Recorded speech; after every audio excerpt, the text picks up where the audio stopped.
Then, ikaw na bahala dito. Yung last car namin, iwan namin dito sa may New Zealand. So, thank you for all the memories. Sana alagaan ka ng next mo na amo. I love you. The moment nandito kami kila RD. So, dito kami nag-spend ng night after namin doon sa may Jomar Farm. Ngayon, ihahatid na kami ni RD sa airport. Well, bukas pa naman yung flight namin. Pero doon na kami mag-overnight kasi 4 AM yung call time namin. And then yung flight namin is 6 AM. Thank you, RD. Abangan nyo kami. Kasi, abangan nyo kami sa Australia. Mag-emotional si RD. Alam mo, ito ang dahilan ng lahat ng ito. Yung Mimi namin, iwan namin kay RD. Mimi, ingat ka. Bye-bye na. Bye-bye. Bye, Mimi. Bukat no. Say, I love you, Mimi. Agoy. Help, Mommy.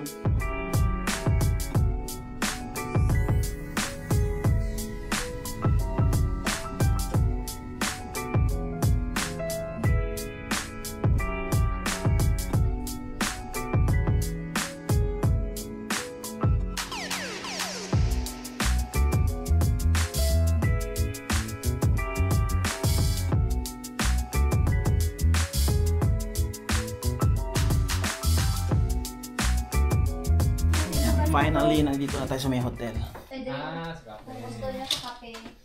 Maraming salamat kay Lovely and RD kapagtulong sa amin sa bagahe. Sus, naka-stressful. Ngayon pa lang, stressful na. Paano lang kaya sa flight namin? Bigat ng mga bagahe. Welcome daw. Ano ba yan na hotel? Welcome, Mr. Kathleen. May kunanan. Ang galing nyo. Bad review kayo sa amin. Thank you for everything. So, ingat ka mo, Dre. Ingat ka mo. Ano, may beat na naman si John. Ingat ka mo. Bye-bye. Bye-bye. Sige lang. Kita kits ah. Uy, kasi makababa pa ako. Makabulo na yung bigits to. Hindi na magiging to. Ay! Okay na to. Uy, hindi na ako magiging. Para sa kayuan. Ano man na sila mo? Sila. Si John. Ang magbigo, gintipon, tapos bigla lang yung vlog. Happy kami to. Dali ako ni Lovely. Kasi happy kami. Thank you, guys. Salamat kita.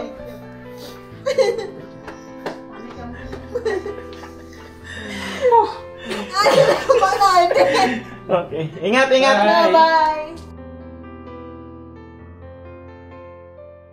So, maraming salamat to RD and Lovely sa accommodation and then sa paghatin sa amin dito sa may airport. Sa lahat ng aming family and friends na dito, good luck sa atin. Ingat lang palagi. And see you next time.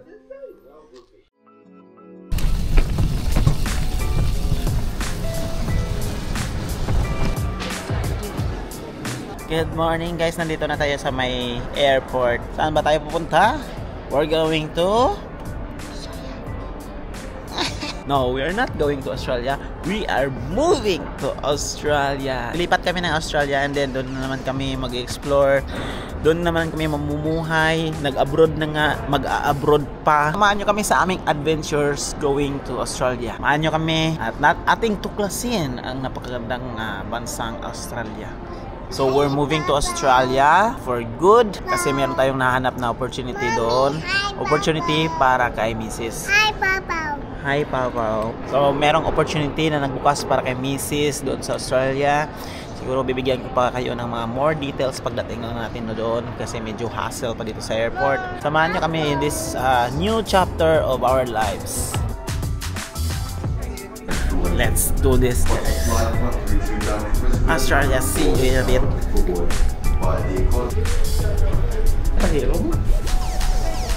Bye, New Zealand for now.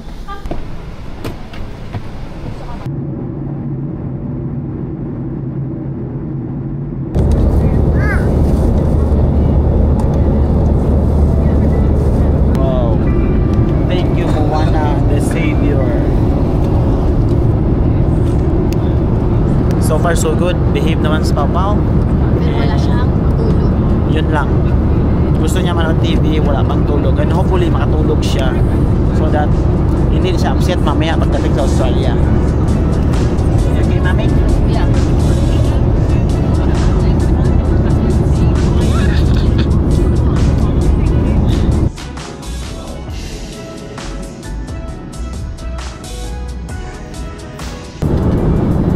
Baby, mas-sleeps daddy.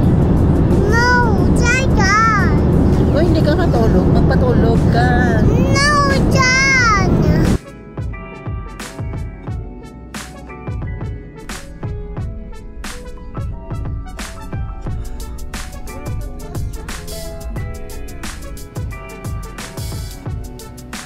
Welcome to Australia. One flight down, one more to go.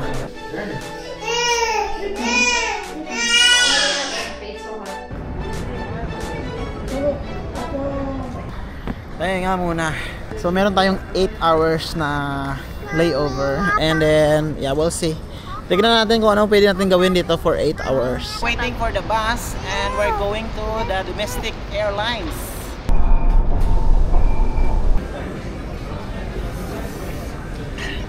Yan. Try kami na lumabas. Sana namin mag-explore outside Brisbane Airport, then mag-explore dito sa city. But the thing is, nag-book kami ng Uber. Hindi kami tinanggap ng Uber driver kasi meron kaming bata na kasama na kailangan ng car seat. And the thing is, yung car seat namin is na-check-in na namin. So, hindi namin pwedeng magamit. Ibig sabihin, babalikan natin itong Brisbane para makapag-tour tayo dito sa may city. Pero next time na yun. That's it. Oh, it's hot. Just blow muna, blow muna. Uy, lami kayo siya. Lami ang sabon na. Namit, bisa ng Lami ang social sabon niya. medication. Okay, enjoy your lunch. Ay, tumalsik. Sorry. Tumalsik. Finally, one more flight to go.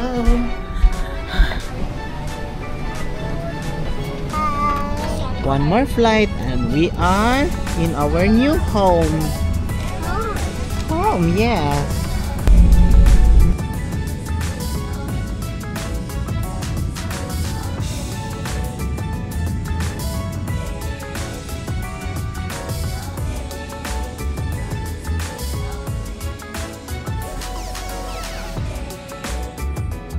Excited for the next adventure? Touchdown, Mackay! Come on.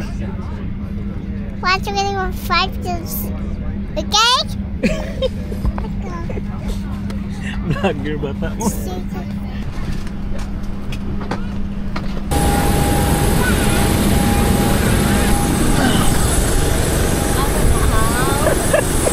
God bless our journey here in Mackay, Australia. Temperature at the moment 23 degrees. Temperature back home is 8 degrees. Ito lang talaga yung life na dala namin. For almost 8 years na stay sa New Zealand, ito na lang yung natira. Mag-start ulit tayo sa scratch. Kaya let's go na. Pisahan na natin. So, ito yung harap ng airport. Walang taxi. Lagkit ng pawpaw. What a beautiful sunset na mag-welcome sa atin. Finally, nakarga mga gamit and we're going na.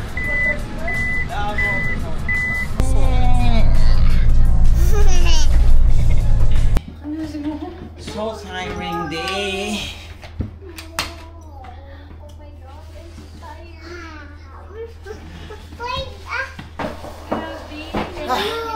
Nakarating din sa room. Kailangan namin kumain kasi sobrang pagod na. Update ko na lang kayo bukas. Bukas na lang. Good morning sa inyong lahat, guys. Welcome to the second day natin dito sa may Mackay. We are now on a mission. Si Mrs. mag-start nagtrabaho on Monday. Today is Friday. So as much as possible, may meron kaming mga ipaprocess para sa kanya and then para sa amin. Wala kaming means of transportation dito. So nag-rent kami ng car. Kasya namin yung buhay namin dito sa maliit na car. And now, pupunta kami sa may hospital na. Kasi meron kaming i-comply para kay Mrs. Tara guys, libutin na natin ang city.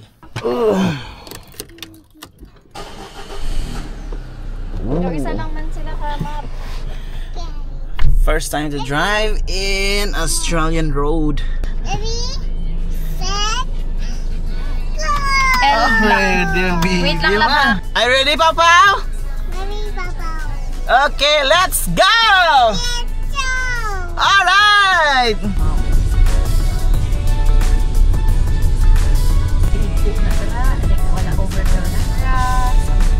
So dito magtatrabaho si Kat sa Mackay Base Hospital. Ang laki! Oh my God. Malaki pa sa Christchurch Hospital. As in. Natakot na ng hospital nila, house. Okay. It's so hot, guys. It's 23 degrees. Wow. So nice in here. Looking for you. Yeah. What you got there? I've got my 4 uniforms, 4 pairs. And the susi of the house is already here. So andito kami ngayon sa may hospital, guys, para ma-pick up sa mga uniforms. Plus, yung accommodation namin dito for 6 weeks is provided by the hospital. So, nag-pick up na rin kami ng susi. Check out the house? Yeah, we'll check the house and then we'll put the things there. Okay. Tara, let's go. So ano masasabi mo sa hospital niyo? It's very big. Oh my God. Huh? Nice, right? Yeah. Pero pwede ko mag-break time dito. Ang galing. This way. So nice in here. Ako ng hospital ni. Parking. Sulat pa yung car. Lapit. Lapit. Wow. Dalagan. Dalagan pa sa unit. Oh, naminig unit oh. Oopsie. Dito pala tayo maninirahan. Ang galing. Wow. Room 1? Oh, wow. Ano? What's that? Walk-in closet.